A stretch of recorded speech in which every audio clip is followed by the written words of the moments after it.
আজকে রান্না করব স্পেশাল ভাবে ভেন্ডি দিয়ে চিংড়ি মাছ। স্পেশাল এজন্য বলা হলো, ভেন্ডিটা আমি নেব ক্ষেতের থেকে। এই ক্ষেতে চলে আসছি ভেন্ডি তোলার জন্য।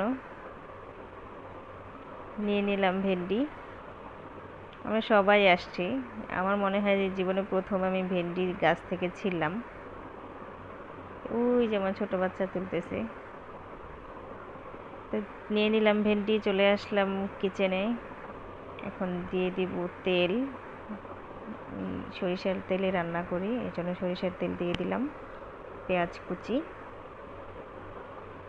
দিয়ে দিব, একটু লবণ, পেঁয়াজটা তাড়াতাড়ি নরম হওয়ার জন্য লবণটা দিয়ে দিলাম। এবার চিংড়ি মাছটা দিয়ে দিলাম। চিংড়ি মাছটা মশলা দেওয়ার আগেই দিতে হয়, তা না হলে চিংড়ি মাছে মশলাটা ধরে না, সাদা সাদা থাকে। দিয়ে দিলাম একটু পানি, হলুদ গুঁড়া, মরিচ গুঁড়া দিয়ে দিলাম।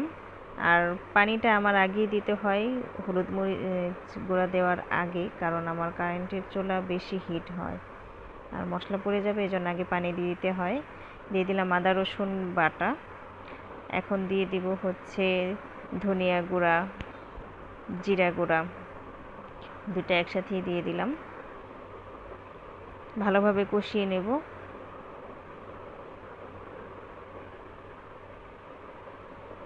জিরার গুঁড়া আরেকটু দিয়ে দিলাম। এখন ভালোভাবে কষিয়ে নেওয়ার পরে আমি দিয়ে দিব হচ্ছে কেটে রাখা ভেন্ডি, কাঁচামরিচ দিয়ে দিলাম, লাল সবুজ কাঁচামরিচ, আর দিয়ে দিব হচ্ছে কেটে রাখা ভেন্ডি আর আলু। সামান্য একটু আলু দিয়েছি, ভেন্ডিটাই বেশি। চিংড়ি মাছ দিয়ে ভেন্ডি এভাবে রান্না করলে ভালোই লাগে।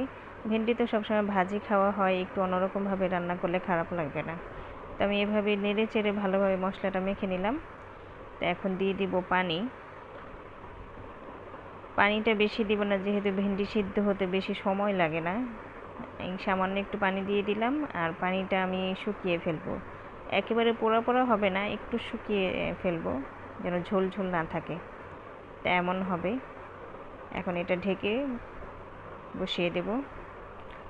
ভালোভাবে নেড়ে মশলাটা যেন ভালোভাবে ভেন্ডির ভেতরে ঢোকে, সেজন্য আমি এটা ভালোভাবে নাড়তেছি, কারণ সিদ্ধ হয়ে গেলে ভেন্ডিটা বেশি নাড়লে ভেঙে যাবে।